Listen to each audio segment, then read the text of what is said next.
The speech bubbles seem to have a very hard time sometimes staying on the character they're supposed to.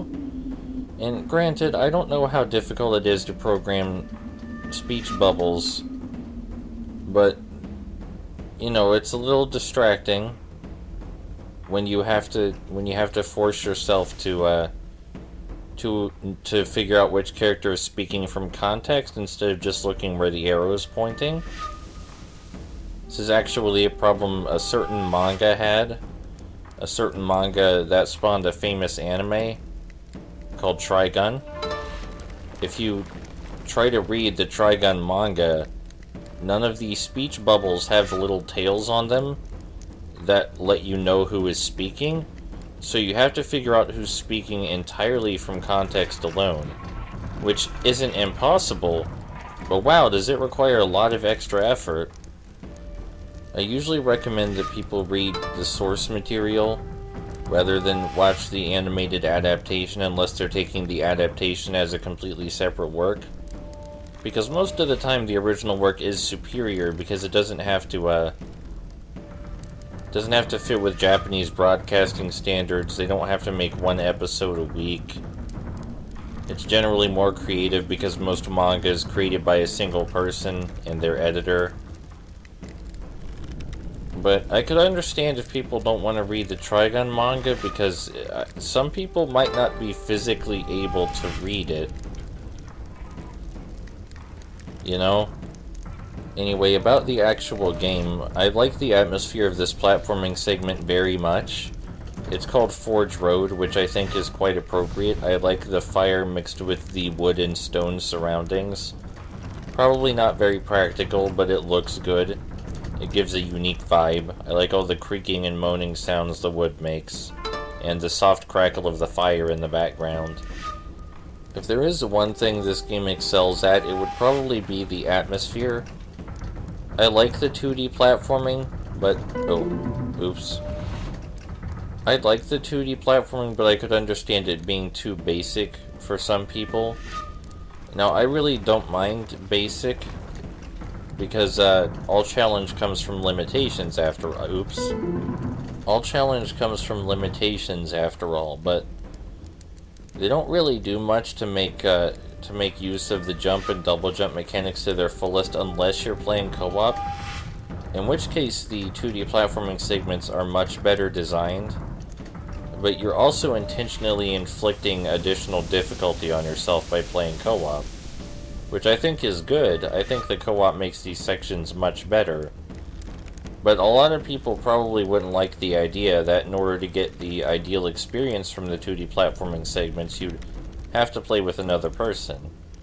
And even if they could get past that, then there's probably a lot of people who don't like the idea of having to move in complete synergy with a co-op partner, because you don't have time to communicate what you're doing. Your movements have to match beyond words because of the speed required to platform properly across the falling platforms and such. In Guaymon, to make this more tolerable, you had a bunch of extra lives, and you could easily buy extra lives via grinding.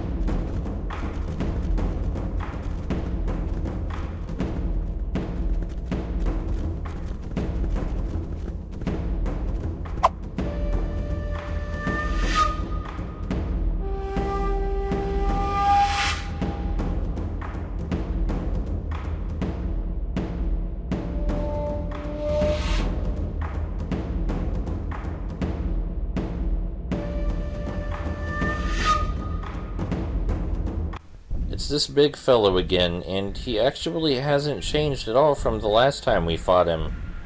This is the same boss fight we fought just 2 levels ago. which seems unnecessary. If you're going to reuse a boss fight, then you should probably wait a little longer. We just fought this guy in episode 4, and it's episode 6 now, so there wasn't much of a break. And this boss fight is even easier than the previous encounter with him, even though it takes longer. So, as I was saying about the difference between Goemon and Yasai Ninja's 2D platforming, in Goemon you can really easily stock up on extra lives.